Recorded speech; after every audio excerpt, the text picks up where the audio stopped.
আসসালামু আলাইকুম। আজ 4 সেপ্টেম্বর 2025 খ্রিস্টাব্দ, 20 ভাদ্র 1432 বঙ্গাব্দ, 11 রবিউল আউয়াল 1447 হিজরি, বৃহস্পতিবার। সংবাদ পাঠ করছি মনির হোসেন কামাল। প্রথমেই শুনবেন সংবাদ শিরোনাম। জাতীয় সংসদ নির্বাচনে থাকছে না পোস্টার। বরগুনায় নতুন করে ডেঙ্গু আক্রান্ত আরও 37। মুসলিম আলীর মরদেহ উদ্ধার। ভোলায় জোড়া খুনে 2 ভাইয়ের আমৃত্যু মৃত্যুদণ্ড। পটুয়াখালীতে যুবকের মরদেহ উদ্ধার। মাইকিংয়ে রেকর্ড করা হয় লোকবেতারে। শুনলেন সংবাদ শিরোনাম, এবার বিস্তারিত। ত্রয়োদশ জাতীয় সংসদ নির্বাচনের ভোটের প্রচারে থাকছে না পোস্টারের ব্যবহার। একজন প্রার্থী তার সংসদীয় আসনে 20টির বেশি বিলবোর্ড ব্যবহার করতে পারবেন না। রাজনৈতিক দল ও প্রার্থীর আচরণ বিধিমালায় নতুন করে এই বিধান যুক্ত করেছে নির্বাচন কমিশন। নির্বাচনের দিন ও প্রচারের সময় কোনো ধরনের ড্রোন, স্কোয়াড কপ্টার বা এ জাতীয় যন্ত্র ব্যবহার করা যাবে না। আর বিলবোর্ডের দৈর্ঘ্য হবে সর্বোচ্চ 16 ফুট আর প্রস্থ 9 ফুট। একটি আসনে সর্বোচ্চ 20টি বিলবোর্ড ব্যবহার করা যাবে। নারীদের সাইবার বুলিং রোধ, বিদেশে কোনো প্রার্থীর পক্ষে সশরীরে প্রচারণা না চালানো, কৃত্রিম বুদ্ধিমত্তা অর্থাৎ এআই প্রযুক্তি ব্যবহার করে মিথ্যাচার বা অপপ্রচার চালালে শাস্তির বিধানও রাখা হয়েছে আচরণ বিধিমালায়। আচরণ বিধিমালা লঙ্ঘনের ঘটনায় দণ্ড বাড়ানোর প্রস্তাব করেছে নির্বাচন কমিশন। এতে প্রার্থিতা বাতিলের বিধান যুক্ত এবং জরিমানার পরিমাণ 50,000 থেকে বাড়িয়ে 1.5 লাখ টাকা পর্যন্ত নির্ধারণ করা হয়েছে। শাস্তি হিসাবে 6 মাসের কারাদণ্ডের আগের বিধান বহাল রয়েছে। বরগুনায় নতুন করে ডেঙ্গুতে আক্রান্ত হয়েছে আরও 37 জন। এ নিয়ে জেলায় মোট আক্রান্তের সংখ্যা 6,214 জন। বরগুনার civil surgeon doctor Mohammad Abul Fatta জানিয়েছেন, গত 24 ঘন্টায় বরগুনা সদর উপজেলায় 28, আমতলী 2, বেতাগী 2 ও পাথরঘাটায় 5 জন নতুন করে আক্রান্ত হয়েছেন। জেলায় ডেঙ্গুতে আক্রান্ত হয়ে চিকিৎসাধীন আছেন 111 জন। এদের মধ্যে বরগুনা জেনারেল হাসপাতালে 67, আমতলী 2, বেতাগী 7, বামনা 13, পাথরঘাটা 19 এবং তালতলী উপজেলা স্বাস্থ্য কমপ্লেক্সে 3 জন চিকিৎসাধীন। এখন পর্যন্ত বরগুনা সদর উপজেলায় 5,136, তালতলী 147, বামনা 259, বেতাগী 116, আমতলী 79 এবং পাথরঘাটা উপজেলায় 477 জন আক্রান্ত হয়েছেন। অন্যদিকে জেলায় ডেঙ্গুতে আক্রান্ত হয়ে মারা যাওয়া 44 জনের মধ্যে 34 জনের বাড়ি বরগুনা সদর উপজেলায়, 5 জনের বাড়ি পাথরঘাটা এবং 5 জনের বাড়ি বেতাগী উপজেলায়।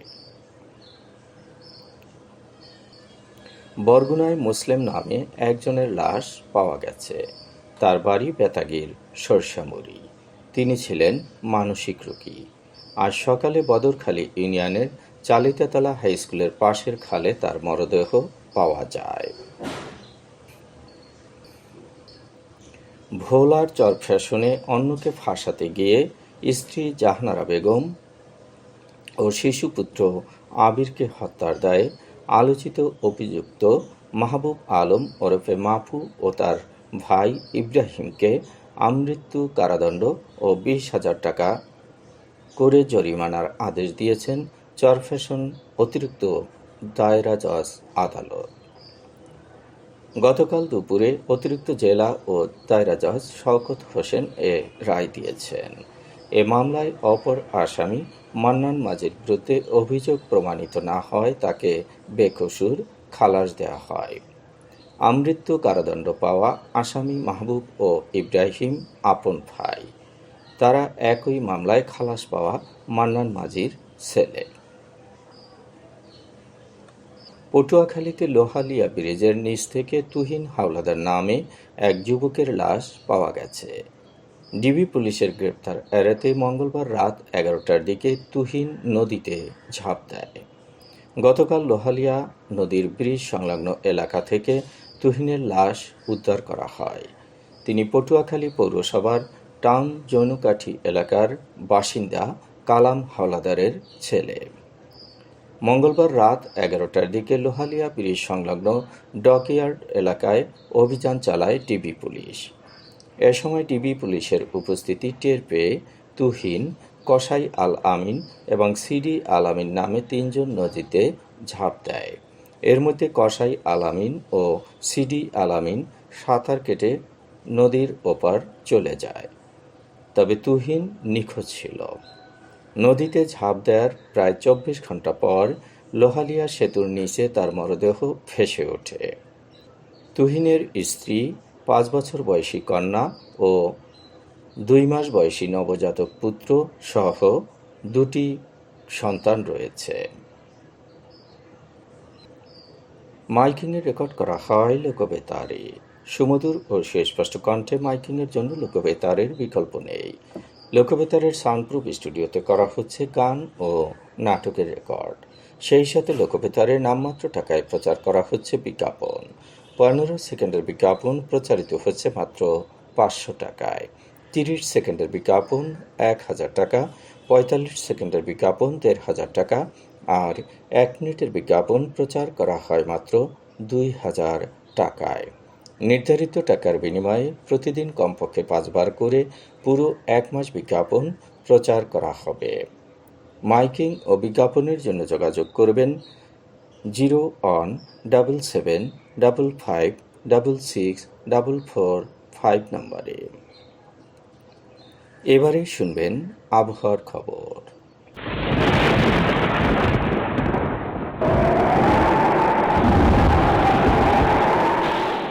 মৌসুমি বায়ুর অক্ষের বর্ধিতাংশ রাজস্থান, উত্তরপ্রদেশ, মধ্যপ্রদেশ, বিহার, লঘুচাপের কেন্দ্রস্থল ও বাংলাদেশের দক্ষিণাঞ্চল হয়ে আসাম পর্যন্ত বিস্তৃত রয়েছে। মৌসুমি বায়ু বাংলাদেশের উপর মোটামুটি সক্রিয় ও উত্তর বঙ্গোপসাগরে মাঝারি অবস্থায় রয়েছে। চট্টগ্রাম, কক্সবাজার, মোংলা ও পায়রা সমুদ্র বন্দরগুলোকে 3 নম্বর স্থানীয় সতর্ক সংকেত দেখাতে বলা হয়েছে। উত্তর বঙ্গোপসাগরে অবস্থানরত মাছ ধরার নৌকা ও ট্রলারগুলোকে পরবর্তী নির্দেশ না দেওয়া পর্যন্ত উপকূলের কাছাকাছি থেকে সাবধানে চলাচল করতে বলা হয়েছে। রংপুর, রাজশাহী, ময়মনসিংহ, ঢাকা, খুলনা, বরিশাল, চট্টগ্রাম ও সিলেট বিভাগের অধিকাংশ জায়গায় অস্থায়ীভাবে দমকা হওয়া সহ বিদ্যুৎ চমকানো বা হালকা থেকে মাঝারি ধরনের বৃষ্টি অথবা বজ্রসহ বৃষ্টি হতে পারে। আজ দেশের সর্বোচ্চ তাপমাত্রা ছিল সিলেটে 36 ডিগ্রি সেলসিয়াস এবং সর্বনিম্ন তাপমাত্রা ছিল বান্দরবানে 24 ডিগ্রি সেলসিয়াস। বরগুনার সর্বোচ্চ তাপমাত্রা 29.9 ডিগ্রি সেলসিয়াস, সর্বনিম্ন 25.1 ডিগ্রি সেলসিয়াস। আগামীকাল সূর্যোদয় হবে ভোর 5:41। সংবাদ শেষ করার আগে শিরোনামগুলো আবার পড়ছি। জাতীয় সংসদ নির্বাচনে থাকছে না পোস্টার। বরগুনায় নতুন করে ডেঙ্গু আক্রান্ত আরও 37। মুসলিম আলীর মরদেহ উদ্ধার। ভোলায় জোড়া খুনে 2 ভাইয়ের আমৃত্যু মৃত্যুদণ্ড। পটুয়াখালীতে যুবকের মরদেহ উদ্ধার। মাইকিংয়ে রেকর্ড করা হয় লোকবেতারে। সংবাদ শেষ করার আগে জানিয়ে দিচ্ছি লোকবেতারে সংবাদ জানানোর মোবাইল নম্বর। আপনার এলাকার গুরুত্বপূর্ণ সংবাদ জানাতে ফোন করুন 01755564445 নম্বরে। আর লোকবেতারের সাথে যুক্ত হয়ে গান শুনতে চাইলে SMS করুন 01782973478 নম্বরে। মোবাইল করবেন 01959438545 5 নম্বরে। বিশ্বের সব জায়গা থেকেই শুনতে পারবেন লোকবেতার। লোকবেতার fm.org ওয়েবসাইটের মাধ্যমে শুনুন সরাসরি অনুষ্ঠান। সংবাদ পাঠ এখানেই শেষ করছি।